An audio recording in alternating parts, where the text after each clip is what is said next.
பரிசுத்த வேதாகமம் பழைய ஏற்பாடு நீதிமொழிகள் 27ஆம் அதிகாரம். நாளைய தினத்தை குறித்து பெருமை பாராட்டாதே, ஒரு நாள் பிறப்பதை அறியாயே, உன் வாய் அல்ல.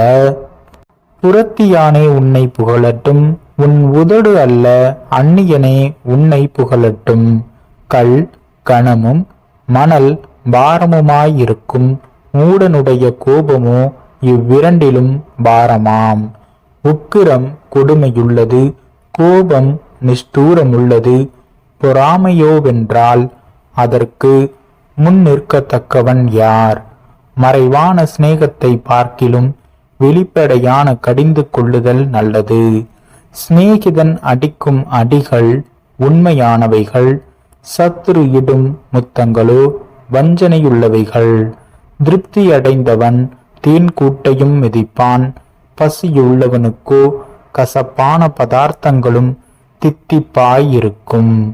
தன் கூட்டை விட்டு அலைகிற குருவி எப்படி இருக்கிறதோ அப்படியே தன் ஸ்தானத்தை விட்டு அலைகிற மனுஷனும் இருக்கிறான். பரிமள தைலமும் சுகந்த தூபமும் இருதயத்தை களிப்பாக்குவது போல ஒருவனுடைய சிநேகிதன் உட்கருத்தான ஆலோசனையினால் பாராட்டும் இன்பமானது களிப்பாக்கும். உன் சிநேகிதனையும் உன் தகப்பனுடைய சிநேகிதனையும் விட்டு விடாதே. உன் ஆபத்து காலத்தில் உன் சகோதரனுடைய வீட்டிற்கு போகாதே. தூரத்தில் உள்ள சகோதரனிலும் சமீபத்திலுள்ள அயலானே வாசி. என் மகனே, என்னை நிந்திக்கிறவனுக்கு நான் உத்தரவு கொடுக்கத்தக்கதாக நீ ஞானவானாகி என் இருதயத்தை சந்தோஷப்படுத்து. விவேகி ஆபத்தை கண்டு மறைந்து கொள்கிறான், பேதைகளோ நெடுக போய் தண்டிக்கப்படுகிறார்கள். அந்நியனுக்காக பிணைக்கப்படுகிறவனுடைய வஸ்திரத்தை எடுத்துக்கொள், அந்நிய ஸ்திரீக்காக ஈடு வாங்கிக்கொள். ஒருவன் அதிகாலையிலே எழுந்து உரத்த சத்தத்தோடே தன் சிநேகிதனுக்கு சொல்லும் ஆசீர்வாதம் சாபமாக எண்ணப்படும். அடைமழை நாளில் ஓயாத ஒழுக்கும் சண்டைக்காரியான ஸ்திரீயும் சரி.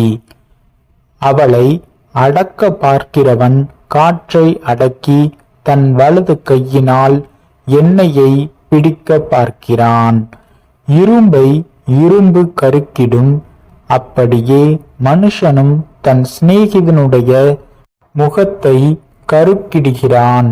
அக்கிரமத்தை காக்கிறவன் அதன் கனியை புசிப்பான், தன் எஜமானை காக்கிறவன் கனமடைவான். தண்ணீரில் முகத்துக்கு முகம் ஒத்திருக்குமா போல மனுஷரில் இருதயத்திற்கு இருதயம் ஒத்திருக்கும். பாதாளமும் அழிவும் திருப்தியாகிறதில்லை, அதுபோல மனுஷனுடைய கண்களும் திருப்தியாகிறதில்லை. வெள்ளிக்கு குகையும் பொன்னுக்கு புடமும் சோதனை. மனுஷனுக்கு அவனுக்கு உண்டாகும் புகழ்ச்சியே சோதனை. மூடனை உரலில் போட்டு உலக்கையினால் நெய்யோடே நெய்யாக குத்தினாலும் அவனுடைய மூடத்தனம் அவனை விட்டு நீங்காது.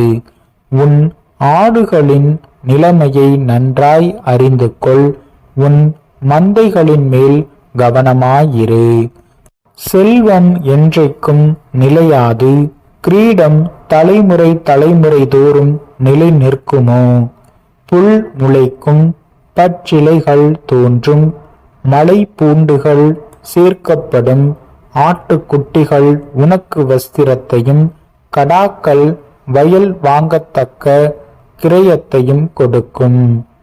வெள்ளாட்டுப்பால் உன் ஆகாரத்துக்கும் உன் வீட்டாரின் ஆகாரத்துக்கும் உன் வேலைக்காரிகளின் பிழைப்புக்கும் போதுமானபடி இருக்கும்.